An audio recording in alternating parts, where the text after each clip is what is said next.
마태복음 24장 32절부터 44절까지 말씀입니다. 무화과 나무의 비유를 배우라. 그 가지가 연화해지고 잎사귀를 내면 여름이 가까운 줄을 아나니 이와 같이 너희도 이 모든 일을 보거든 인자가 가까이 곧 문 앞에 이른 줄 알라. 내가 진실로 너에게 말하노니 이 세대가 지나가기 전에 이 일이 다 일어나리라. 천지는 없어질지언정 내 말은 없어지지 아니하리라. 그러나 그날과 그때는 아무도 모르나니 하늘의 천사들도 아들도 모르고 오직 아버지만 아시느니라. 노아의 때와 같이 인자의 임함도 그러하리라. 홍수전에 노아가 방주에 들어가던 날까지 사람들이 먹고 마시고 장가들고 시집가고 있으면서 홍수가 나서 그들은 다 멸하기까지 깨닫지 못하였으니 인자의 임함도 이와 같으리라. 그때 두 사람이 밭에 있음에 한 사람은 데려가고 한 사람은 버려둠을 당할 것이요 두 여자가 맷돌질을 하고 있음에 한 사람은 데려가고 한 사람은 버려둠을 당할 것이니라. 그러므로 깨어있으라. 어느 날에 너희 주가 임할는지 너희가 알지 못함이니라. 너희도 아는 바니 만일 집주인이 도둑이 어느 시각에 올 줄을 알았더라면 깨어있어 그 집을 뚫지 못하게 하였으리라. 이러므로 너희도 준비하고 있으라. 생각하지 않은 때에 인자가 오리라. 아멘. 제 판단이 틀리지 않다면요, 제가 볼 때는요, 더 잘 살수록, 더 선진 사회가 될수록 호주처럼 천국에 대한 소망은 더 약해지지 않는가. 아마 이건 뭐 제 판단일 뿐만이 아니라 여러분들도 비슷하게 생각할 것이라고 봅니다. 저는 요즘 들어서 더 많이 느끼고 있어요. 사람들이 천국에 들어갈 것에 대해서 더 낙관적인 입장이라서 그런가. 그런 것 같지는 않아요. 사람들이 자신들은 천국에 분명히 들어갈 거라고 낙관하기 때문에 그 천국 소망에 대해서 약해지는 것이라기보다는 제가 볼 때는 천국 자체에 대해서 무감각해요. 여러분, 죽은 다음의 세계에 대한, 영혼에 대한, 영적인 세계에 대한 감각 자체가 무감각해요. 우리가 팔복 말씀 묵상하실 때 가장 처음에 나왔던 팔복이 뭐였죠? 심령이 가난한 자는 복이 있다. 가난하지 않아요. 심령이 가난하지 않아요. 물질적으로는 풍부한데 심령은 가난하지 않아요. 가난하다고 하는 특징이 뭐예요? 오직 주님만 채워져야 되겠습니다. 예. 그런 마음이, 간절한 마음이 약해요. 그리고 분명한 것은 사람들이 보다 더 현실에 매달려 있는 것 같습니다. 이런 것들에 대한 통계가, 좋은 통계가 있다면 좀 더 확실하게 여러분들한테 좀 전할 수 있겠습니다만, 좋은 통계를 아직 잘 못 찾았습니다. 통계를 보지 않더라도 여러분들은 제가 말하는 이 점에 대해서 공감하시리라 생각됩니다. 이 자리에 계신 연로하신 분들도 많이 계시고요. 우리 젊으신 분들도 계시는데 한번 생각해 보세요. 우리가 지금 누리고 있는 온갖 것들은 비교도 할 수 없을 정도로 아주 풍부한 것들입니다. 우리 오래되신 분들은 소달구지 타고 다니시고, 아니 걸어 다니실 때 신발도 아마 잘 안 신었을 분도 계실 것입니다. 제가 잘 모르겠습니다만, 근데 우리가 누리고 있는 것 보세요. 세계 최고의 자동차들을 타고 다니고 온갖 좋은 것들을 다 누리고 있습니다. 비교할 수 없을 정도로 우리는 풍부한 시대에 살고 있습니다. 의술이 또 급격하게 좋아지고 있습니다. 많은 난치의 병이 있고 또 불치의 병도 여전히 있습니다만, 옛날에는 걸렸다면 꼼짝없이 죽을 병도 요즘은 많이 고칩니다. 얼마 전에 한국신문을 보니까 첫 번째 이제 큰 기사로 암은 이제 불치의 병이 아니다 라는 어떤 그런 기사로 이렇게 기사가 나왔어요. 개인적으로 보면 상당히 동감하기 어려운 점도 있습니다만, 전체적인 통계로 보면 전체 암 질환의 70%를 그래도 고친다고 합니다. 경우에 따라서는 언제 그 암을 발견하느냐에 따라서는 상당한, 완전하게 고치는 그런 시대에 우리가 살고 있다고 합니다. 옛날에는 상상도 못할 일입니다. 그래서 그런지요, 현대인들은 자신의 병이나 건강에 대해서 옛날 사람들보다는 훨씬 더 낙관적인 생각을 하고 있지 않은가. 물질적으로 풍요합니다. 의술의 획기적인 발달이 있습니다. 그러다 보니까 죽음이란 문제에 대해서 조금 더 느슨해진 것은 아닌가. 죽음이란 문제에 대해서 좀 느슨해지면서 삶 전체에 대한 감각이, 영적인 감각이 좀 둔감해지고 있는 것은 아닌가. 사실 죽음이란 문제가 해결됐어요? 해결 안 됐습니다. 해결될 수가 없어요. 한 번 죽는 것은 사람에게 정해진 것이다 라고 말씀하고 있지 않습니까? 다만 우리들이 갖고 있는 인간의 기술로 말미암아 약간 뒤로 미루어진 것 뿐입니다. 여전히 죽음은 피할 수가 없는 문제인데도 사람들은 훨씬 더 둔감해진 것이 아닌가. 자, 오늘 우리는 2015년도 마지막 주일에 맞습니다. 1년으로 보면 마지막이지만 이것이 하나의 우리의 인생의 그림자일 수 있어요. 우리 인생 전체에도 마지막이 있다는 것을 우리는 기억해야 할 것입니다. 올해 마지막 주일을 맞으면서 오늘 성경이 오늘 우리들에게, 저와 여러분들에게 무엇을 말씀하고 있는지를 듣도록 하겠습니다. 마음판에 새기고 그 말씀을 순종하며 나아가시기를 바랍니다. 자, 오늘 첫 번째 우리 32절을 보게 되면요, 뭐라고 말씀하셔요? 32절에 무화과 나무의 비유를 뭐라고 그래요? 배우라 라고 명령하십니다. 여러분, 예수님을 믿는 저와 여러분들은 예수님을 따라가는 사람들입니다.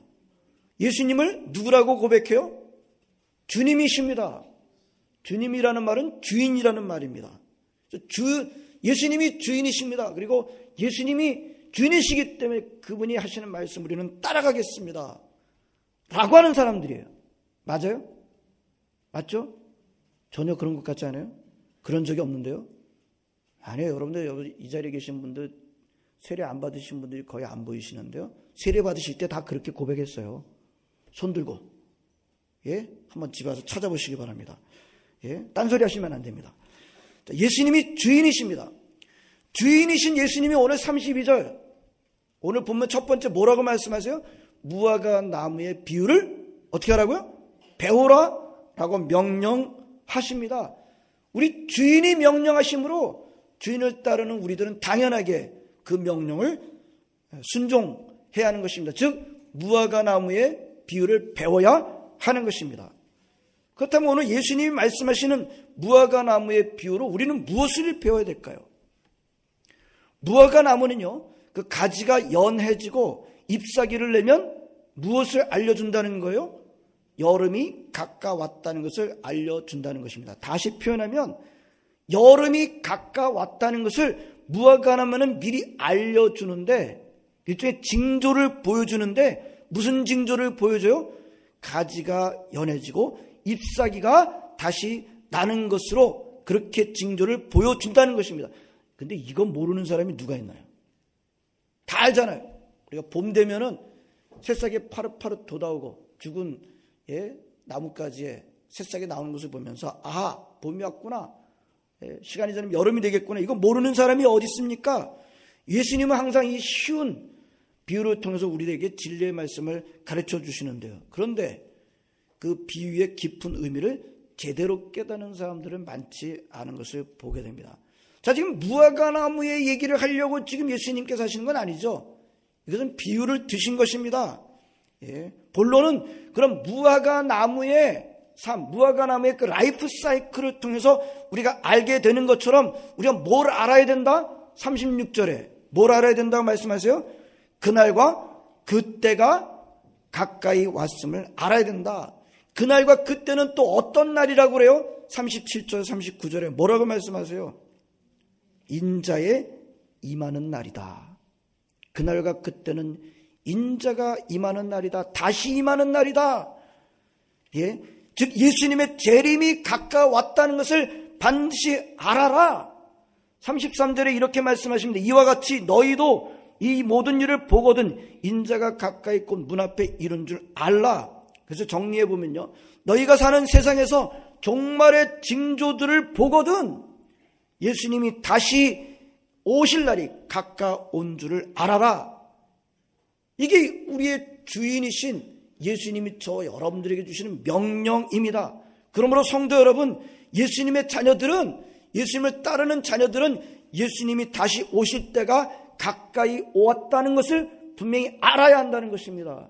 지금 알아도 좋고 몰라도 좋고 그런 뜻으로 말씀하시는 게 아니에요. 알아야 한다 라고 명령하시고 계십니다. 물론 그날과 그때는 모릅니다. 그날과 그때는 정확하게 아무도 모른다고 했어요. 하늘의 천사도 모른다고 했고 심지어 예수님도 모른다고 했어요. 요즘 참 재밌는 부분입니다만 오직 누구만 아신다 그랬어요? 성부 하나님만 아신다라고 말씀하고 있습니다. 그러나 그렇기 때문에 그날을 어떻게 하면 안 돼요? 찍으면 안 돼요. 그날을 콕 찍어서 얘기하면 안 돼요.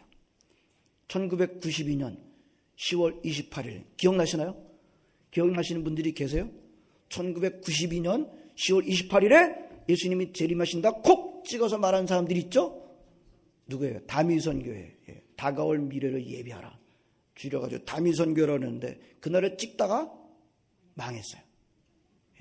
찍으면 안 되는데 하나님만 아신다고 분명히 그러는데 누구도 안다고 그런 거예요? 나도 알아.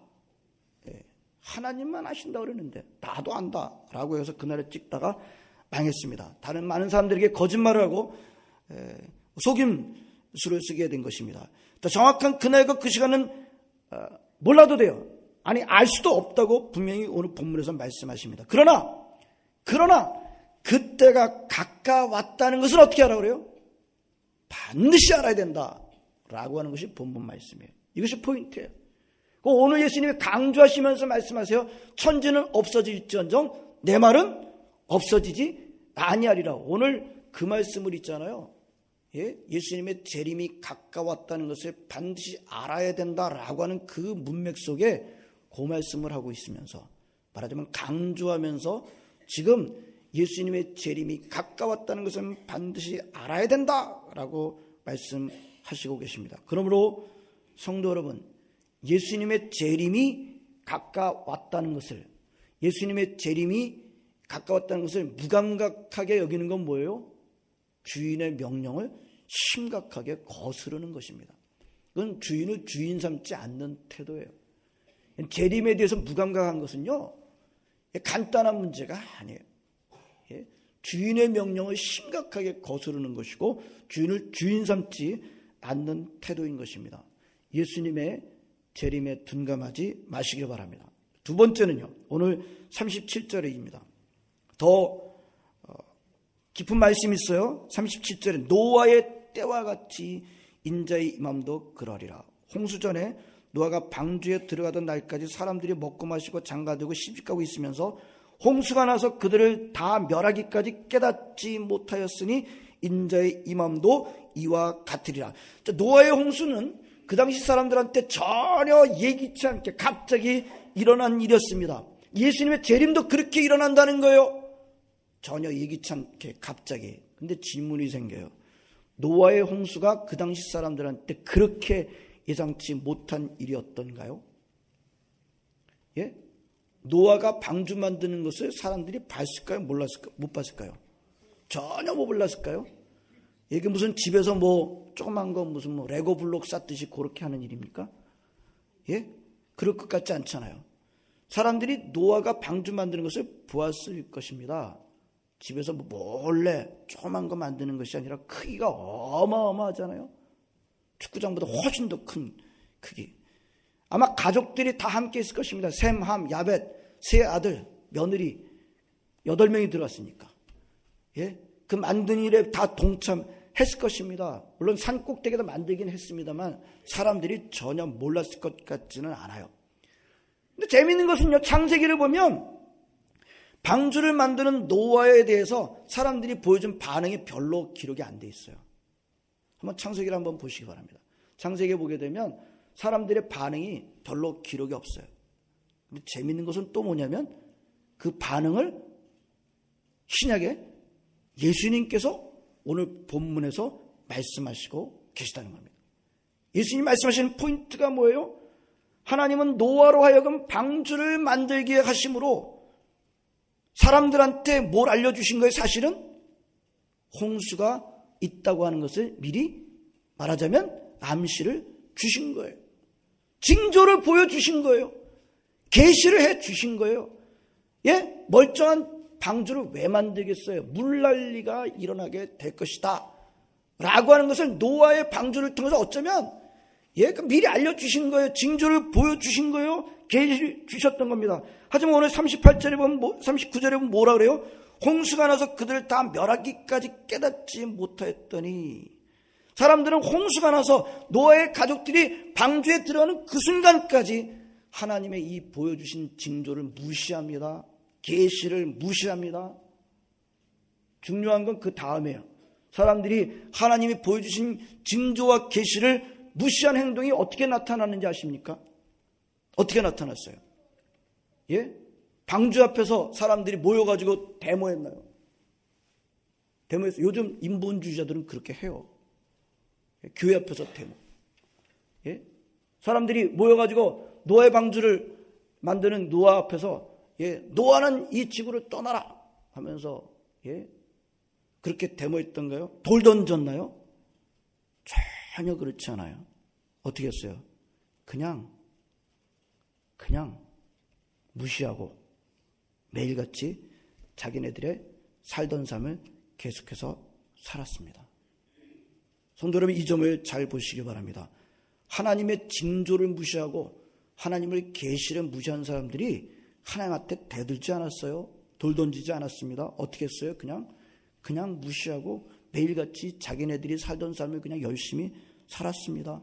먹고 마시고 장가가고 시집가고. 여러분, 먹고 마시고 장가가고 시집가고 잘못된 거예요? 그거 하면 안 되나요? 먹으면 안 되나요? 마시면 안 되나요? 장가가면 안 돼요? 전 장가 시집가는 거 굉장히 장려하는데요. 예? 안 되나요? 그것만 딱 떼어놓고 그게 무슨 잘못인가요? 잘못이라고 할 수 없는 것들이 아닌가요? 그런데 우리 주님이 말씀하시는 포인트가 뭡니까? 그런 일상적인 삶조차도, 그런 일상적으로 우리가 당연하게 생활의 일상적인 삶조차도 무엇을 무시하는 것이라면, 예수님이 가까웠다는 하나님의 징조를, 계시를 무시하는 것이라면, 재림을 준비하지 않은 것이라고 한다면 잘못이다 라고 말씀하시고 계시는 것입니다. 하나님이 보여주시는 계시, 하나님이 보여주신 징조를 무시하고 그저 무감각하게 일상적인 삶에 빠져 사는 것, 예수님은 오늘 그것이 잘못이라고 말씀하시고 계시는 거예요. 그런 사람들에게 노아 용서는 느닷없이 임한 것이었습니다. 예수님의 재림도 똑같이 임한다고 우리에게 말씀하고 있습니다. 전혀 그냥 살고 있는데 갑자기 예수님의 재림이 임할 것이다. 또 예수님께서 계속해서 비유를 들어서 계속해서 이 점을 강조해 나가고 계십니다. 두 사람이 밭에서 일을 하고 있는데 한 사람은 데려가짐을 당하고 한 사람은 그냥 버려둠을 당하고, 두 사람이 맷돌 같이 갈고 있는데 혼자서 갈지 않고 둘이서 같이 가고, 한 사람은 데려가짐을 당하고 한 사람은 버려짐을 당하고. 여러분, 지금 이 버려짐을 당한 사람이 이러고 있어요. 하나님은 없는 것 같다. 걱정하지 말고 네 인생을 즐겨라. 크리스마스 때 교회 가지 말아라. Skip the church. 그렇게 말하고 있는가요? 하나님은 대적하고 있나요? 대들고 있나요? 그래서 하나님께서 버리겠다 그러시는 겁니까? 말씀을 잘 보시기 바랍니다. 어떻게 하고 있어요? 밭 열심히 갈고 있어요. 똑같아요. 상대방도.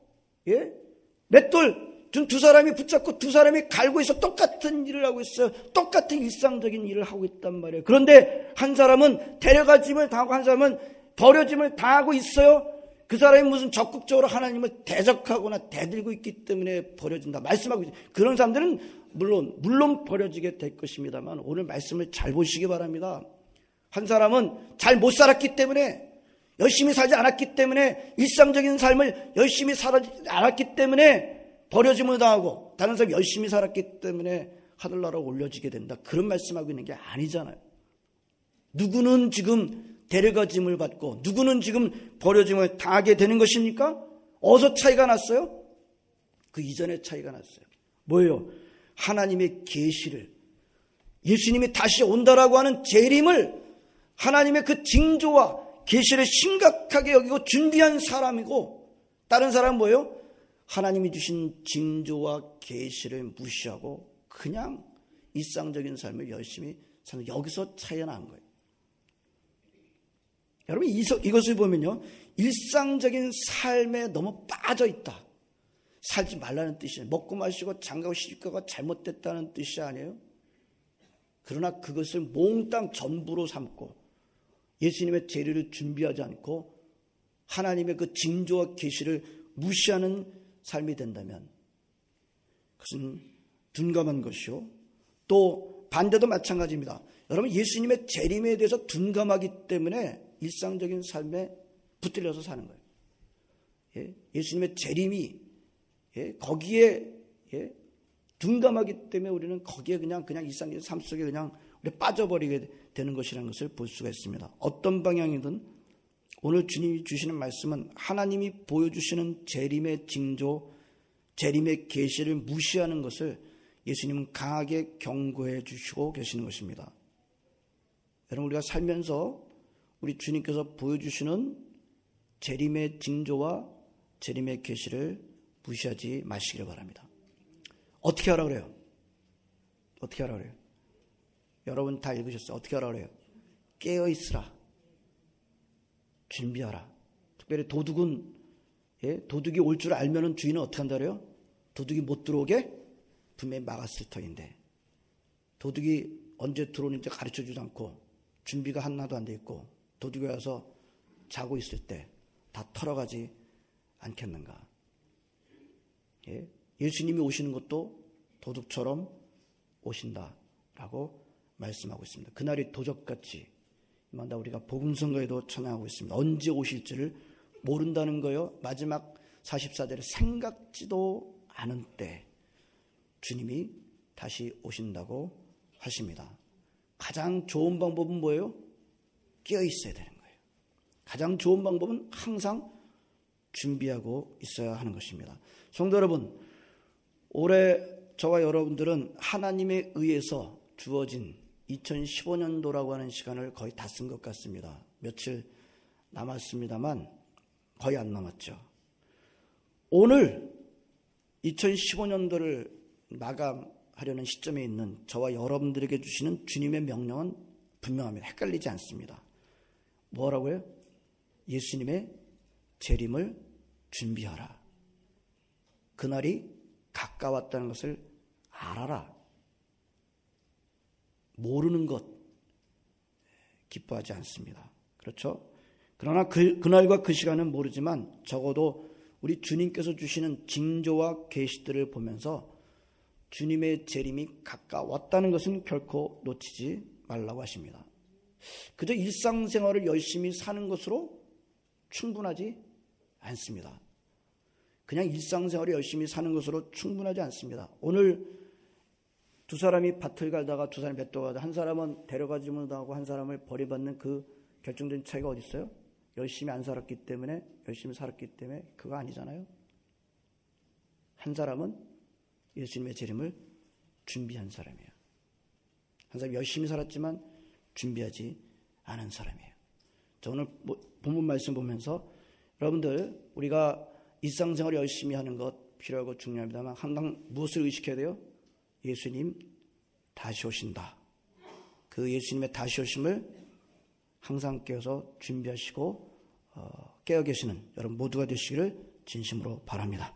기도하시겠습니다. 하나님 감사드립니다. 오늘도 저희들을 주의 전에 나오게 하시고 우리가 처음부터 그랬듯이 이 마지막 시간까지 주님의 전에서 예배하게 하심을 진심으로 감사를 드립니다. 하나님, 우리 주님께서, 우리 주인께서 알아라라고 말씀하십니다. 예수님이 가까이 다시 오신다고 하는 것을, 오신다는 것이 가까웠다는 것을 반드시 알아라라고 말씀하시고 그것을 깨어서 준비하라고 말씀하십니다. 이 자리에 있는 모든 예수님의 정말 백성들, 자녀들이 오늘 주시는 이 주인의 명령을 기억하고 간직하게 해주시고 주님의 재림이 가까웠다는 것을 알고 끼어서 준비함으로 맞을 수 있는 우리 모든 성도들 다 되게 하여 주시옵소서. 어린아이로부터 노년에 이르기까지 이 준비 아무도 소홀하지 않도록 주께서 인도해 주실 줄로 믿습니다. 예수님의 이름으로 기도하옵나이다.